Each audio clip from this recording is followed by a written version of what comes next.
And we can see here is the course content and the schedule. So today will be introduction to the robotics, and after that we have two lectures for sensors. And start from the 4th to the 6th. So here we'll be teaching you the metrics. It's basically the homogeneous transformation metrics. So that is the foundation of the robotics, the foundation of mathematical foundations. And after that will be the forward kinematics and inverse kinematics. Then we'll have one lecture for final project announcements. So here we will tell you what you're going to do during the final presentation, the final projects. And after that will be the velocity kinematics, the Jacobian, and statics. So here you need to present your proposals, how you solve the final projects. And then after that will be robot manipulation, path planning, then we'll have our examination. So then we'll follow by two lectures for the progress discussion. So we'll bring the final projects to the lecture so you can test it with your robots. And the last day will be the final presentations. So any question for the course contents?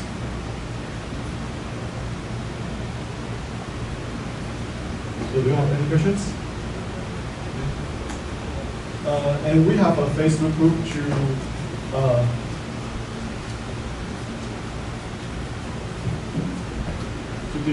deliver the informations. And also you can ask questions over in the groups. And here or we will answer your questions.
So just a quick, how many of you need to enroll for this course?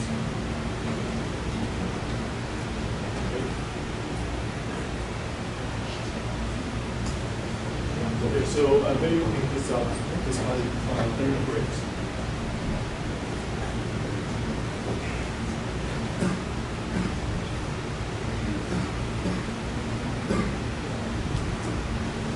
And I'll just start a very short introduction to robotics.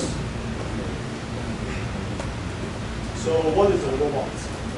So a robot can be defined as a machine that can perform a complicated series of tasks. So this is from the Oxford Dictionary. So basically, a robot is a continuous device that you can use the computer programming, and this device can operate automatically. So this is a robot.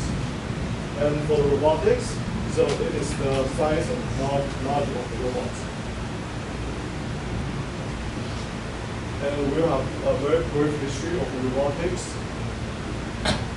So back into in 1452, Leonardo da Vinci has some mechanisms, machines designs. And also they will have some, like you can see the design of mechanical hands. And also, we can see the robots. This is also the engine or the machines, and it is how is the robots come from.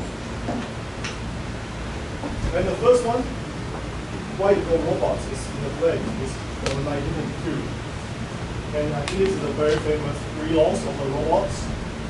And this is the first robot patents, this in 1954. And starting from 1950s, MIT has already started to doing the robots.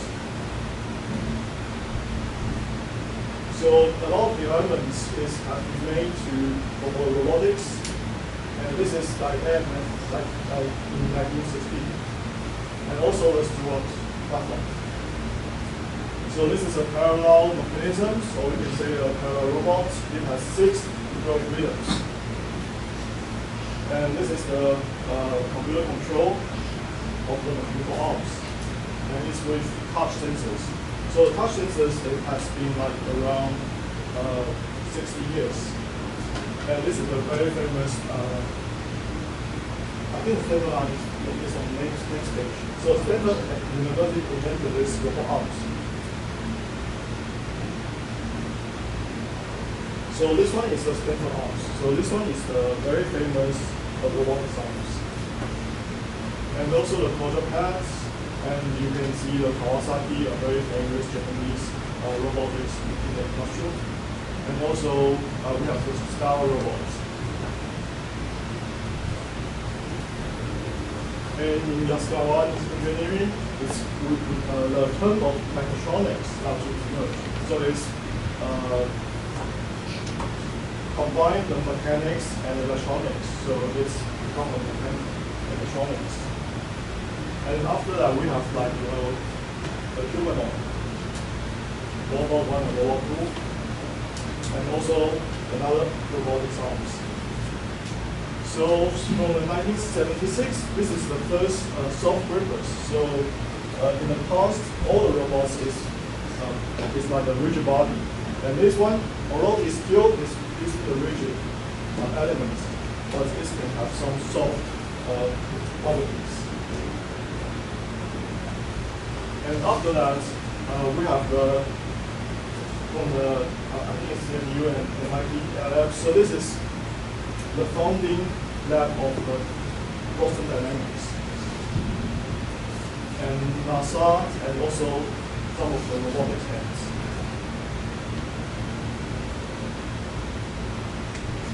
This is the format in Japan, and this is the Yuba MIT hand, a very, very famous robotics hand, and this is a walking robot. So it is just glance through a history, so you can see how the robots will develop from a machine and to a humanoid. And this is the humanoid and the robots, and also some Da Vinci robot for surgery. And for the present, I think this is the Boston Dynamics for the last 10 years. And this is some self-folding robots from the Harvard, and also a Tesla. They use the bio-inspired robotics, and also Tesla, the Optimus. So here we will introduce some terminologies in the robotics. So robots is assembled by many parts. So the mechanisms is the structures of all the limbs of the robots. So this is the mechanisms. And the second one is the end effectors. So if you see the robots,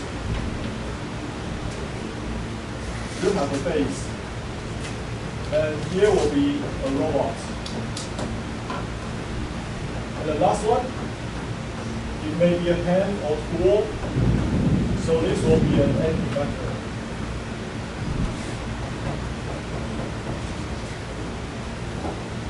And if we want to control this robot, then we need a controller to control this robot. And what is the actuators? So actuators is the parts that can drive this robot, such as motors, or you have like hydraulic pumps or other stuff. So this is can produce the force and the motion to drive the robots or the machines. And also we need a lot of sensors in the robot. So for the next lecture, we'll introduce the sensors in the robots. So such as if you want to know the position of these things, we need the collision sensors. So if you want to know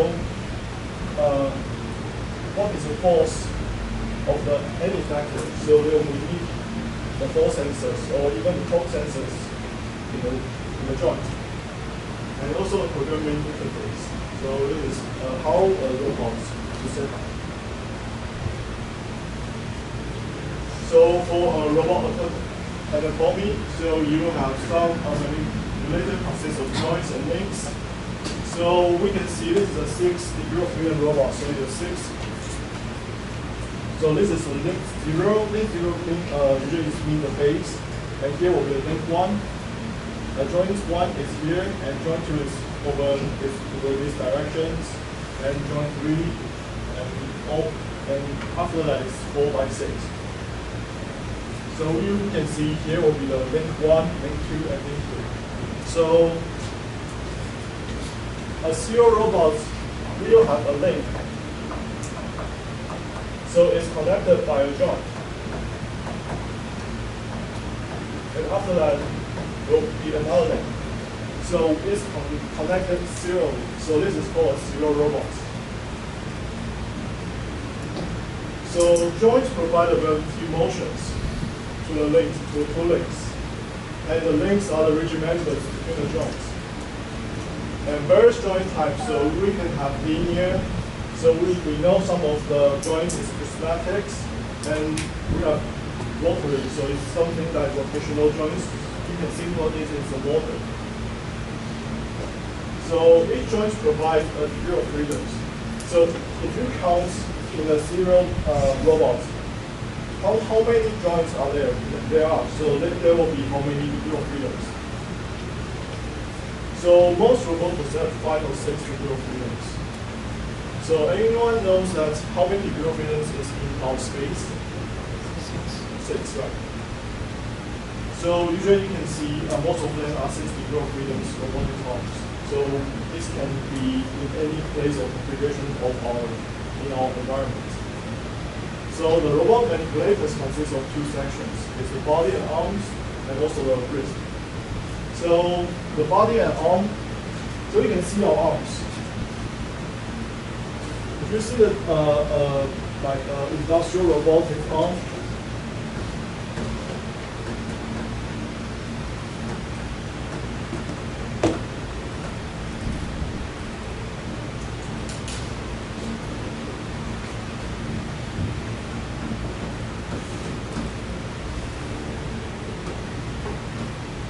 so you can see this is the link 1, link 2, and link 3.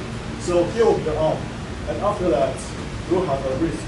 So the arm is 3 degree of freedom.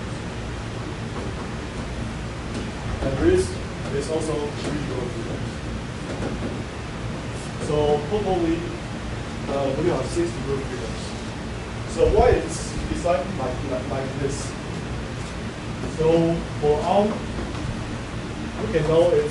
We can have a position of our aim vectors, and for wrist, then we can have the orientation, or we can say the directions. So it's like if we want to go to this place or this point, then we can use the arms to drive it over here.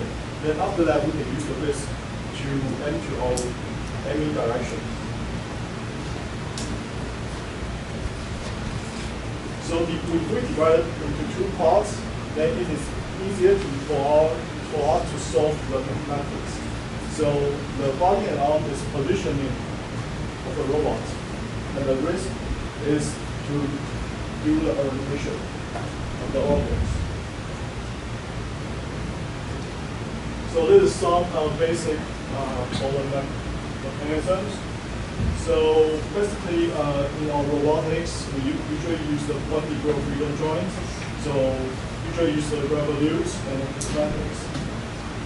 But there's 2 other joints, like cylindrical and also cylindrical, planar, and spherical. So you need to know how many degree of freedom is consist of the joints. The joint consists. So this is the degree of freedoms. As everyone knows that we have 3 degree of freedom of positioning, the X, Y, Z, and also the 3 degree of freedom for orientation, so the voltage flow. For planar case, then we only have 2 degree of freedom for positioning. So it's X and Y, and 1 degree of freedom for orientation. So it rotates around about the Z-axis. So this is the mechanism types. So just now we have introduced the two different categories. So one is the arm and another one is the wrist. So these are the few examples that you can use your robot's arms. So it's all 3D algorithms. So starting from here, these are prismatic joints, and prismatic joints. So this kind of arm is called the Cartesian configurations. So the joint one is the rotation. The second one is prismatic, and this one also prismatic. So this kind of arm is called the cylindrical configurations.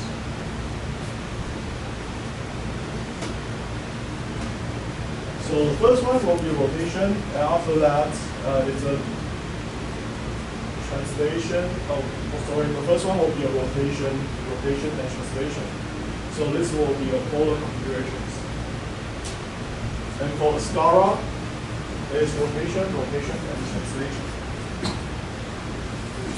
So by assigning rotation and translation into different joints, you can have the different arm properties.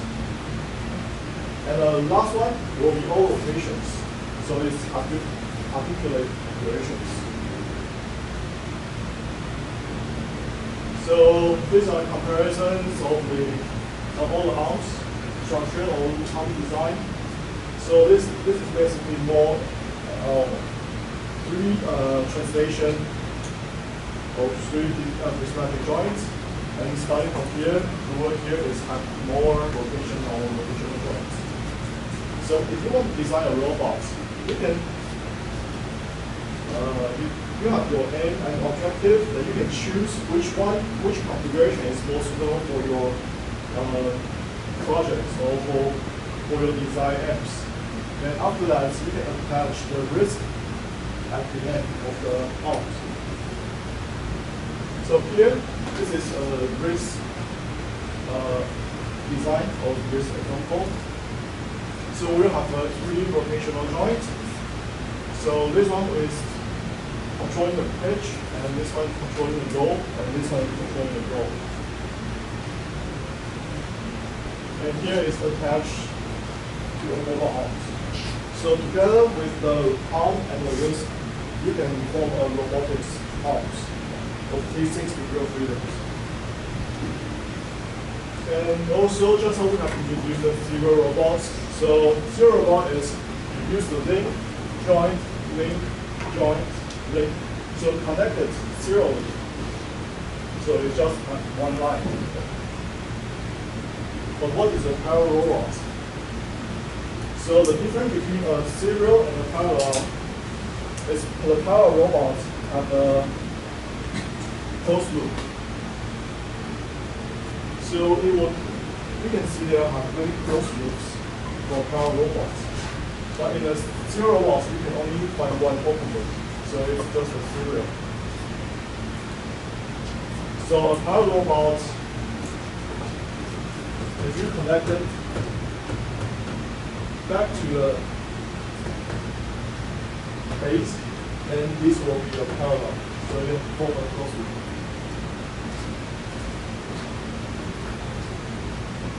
And after that, we'll introduce lots of pros and cons for the serial and the parallel robots. And these are some examples for the end factors. So I think most of you have used the grippers, the mechanical grippers such as this one. And some of the project will be using the vacuum grippers and also the electric and also the other type of grippers. And we can also attach our tools, depends on the task. So welding guns, spray pens, or pin torch, or screwdrivers, and you can have drilling or nailing. So in your final projects, you will have to design a robot, and also you need to design. Also, we'll give you a tool, so you need to attach this tool onto your robots at the end factors.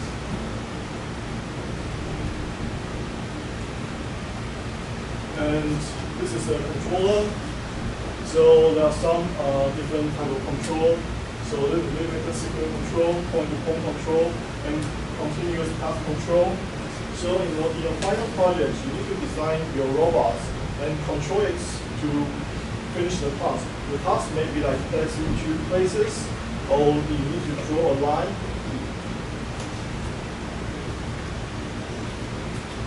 We have different type of actuators. So the most we've seen is the electrical motors. So some will be pneumatic and hydraulic cylinder. You use the air or liquid to produce the forces. And these are the common use sensors. So if you see inside a robot,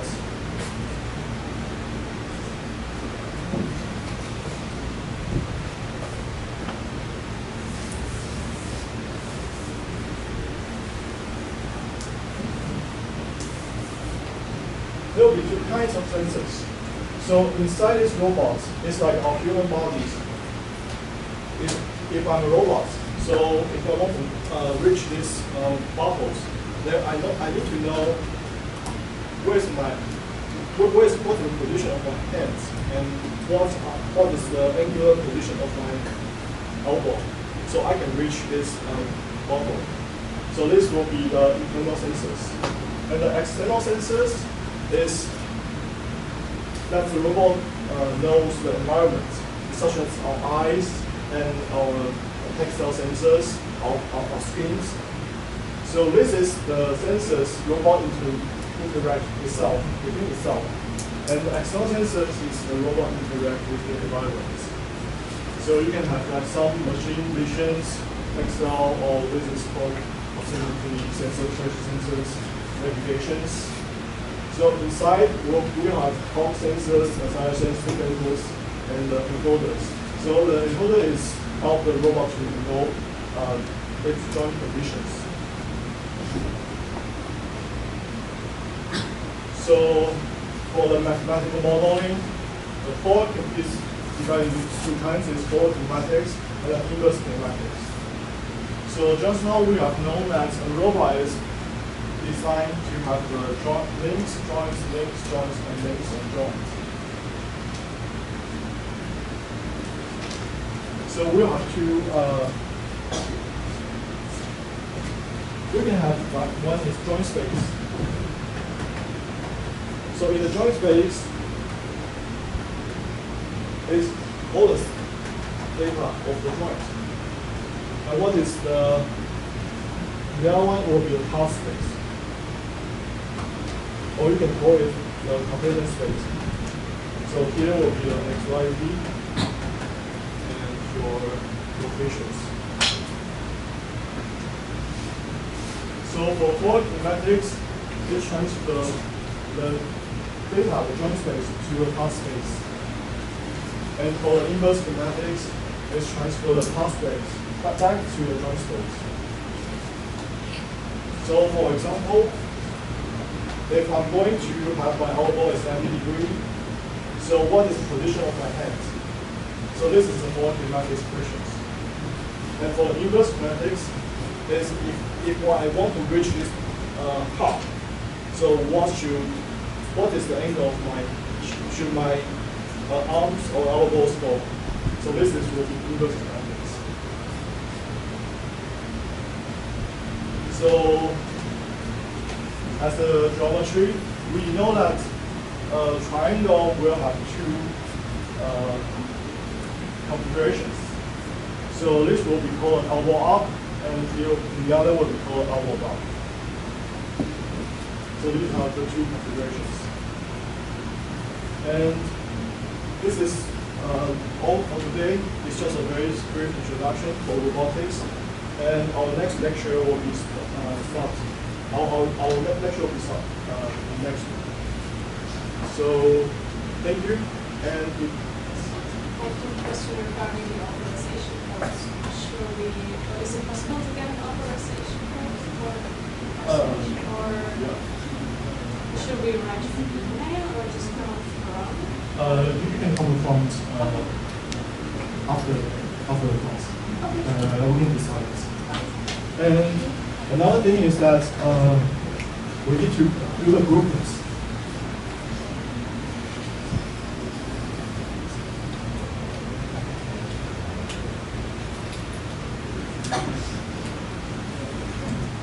So we need 5 to 6 people per group,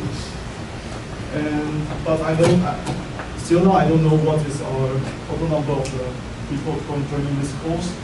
So maybe we can choose 5, maybe just 5 to 6, and you can group by yourself, and you can send it to the TAs.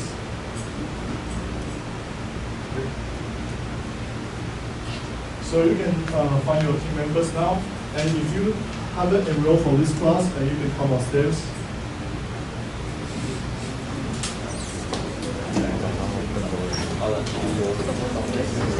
Peter，1、2、3、4、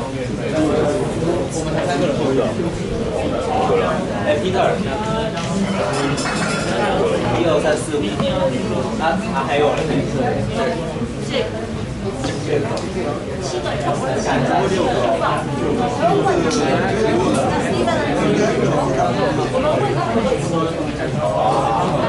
这个问他们这几个人。